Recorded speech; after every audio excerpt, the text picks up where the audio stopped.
Watcher, I'm going to read you a snapshot from a wasted youth, which is something I've been working on. It's called Blim's Bust, which may or may not be true, but if you choose to believe it, you didn't hear it from me, right?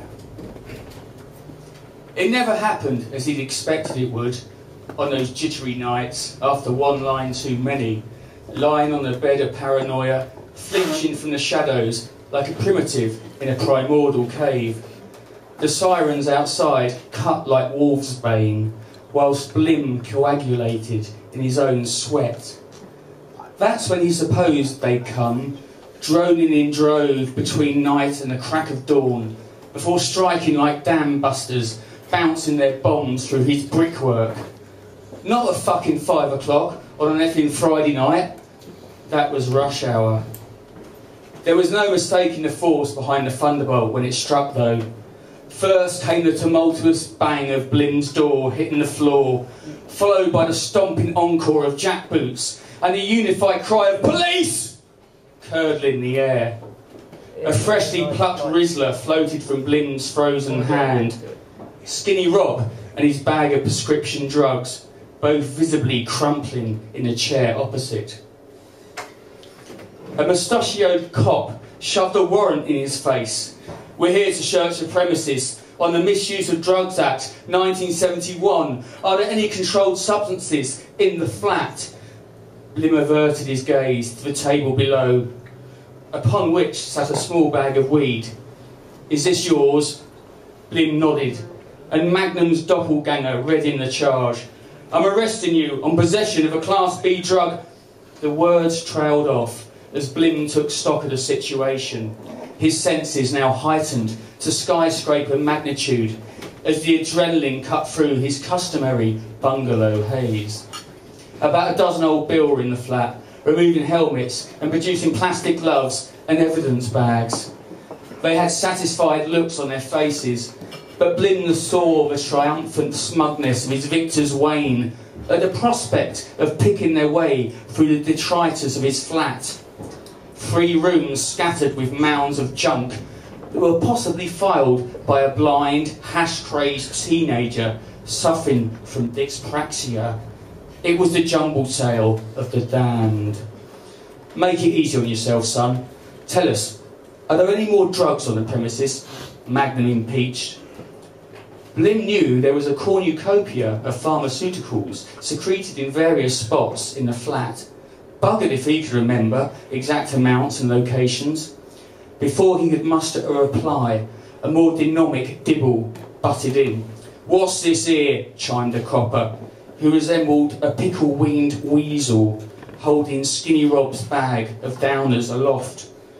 "I've got a prescription for them," Skinny Rob retorted meekly. "So you often carry your prescriptions around with you, visiting drug dealers' flats?" Demon Dibble added. Both Blim and Skinny Rob balked at Demon Dibble's rhetoric before Skinny Rob blurted, "They're for him, Blim, a present like." "A present?" Demon Dibble echoed, producing 2 300ml bottles of liquid marzipan, his piggy eyes squinting incriminatingly in Blim's direction. "Yeah, that's right. They're there to help me sleep. I've had trouble sleeping," which at least was an honest answer. Before Demon Dibble could retort, Magnum, who had now taken the role of good cop, reiterated his question. "Come on, son, make it easy on yourself. Where are the drugs?"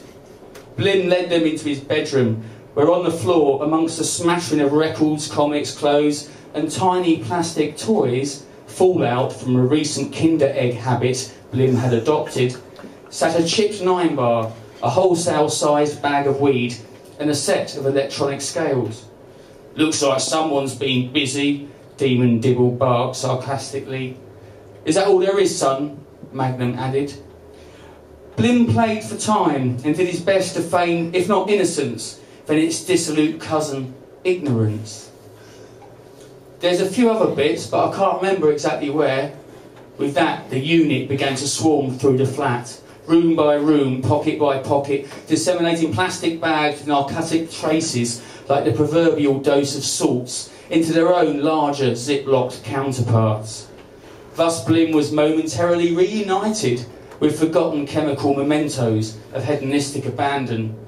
The odd sliver of acid, mescaline or mushrooms, and that bag of powder from the South London football firm, which could have been MDMA, Mondays don't mean anything, but was probably MUGGY, muggy, because he'd hardly made a dent in it, and was too respectable to sell it on to anybody else. To each uncomfortable discovery, Blim did his best to look surprised, save for that bottle of amyl nitrate. How that got up the chimney, he had no idea.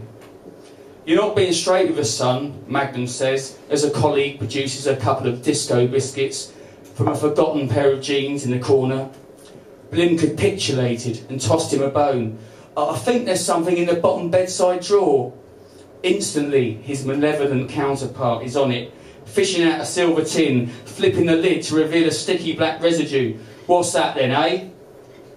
Opium, Blim croaked weakly, staring intently at the devil's marmite, as if he could dissolve it with his gaze. Dibble resumes his search. Blim winces. This is his odds and sods drawer.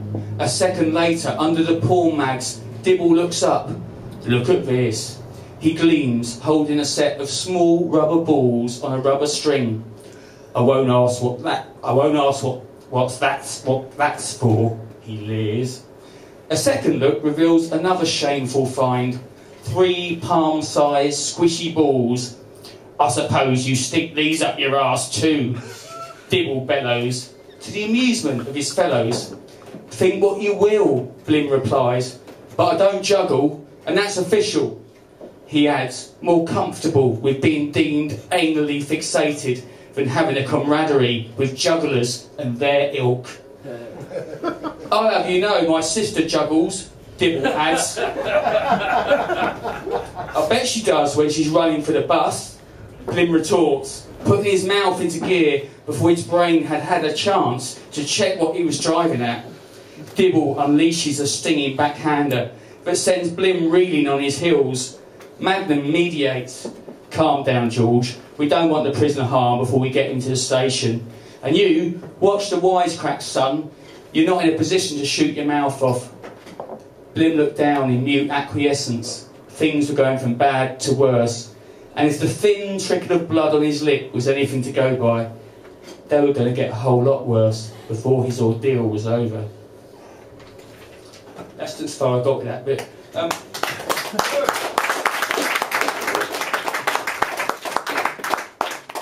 Is anybody familiar with the film Swimming to Cambodia? Yes, Phil. Okay, thank you, Phil. Spalding Gray, he talks about a perfect moment, and I wrote this poem when I had my first perfect moment on a beach in the Caribbean many years ago.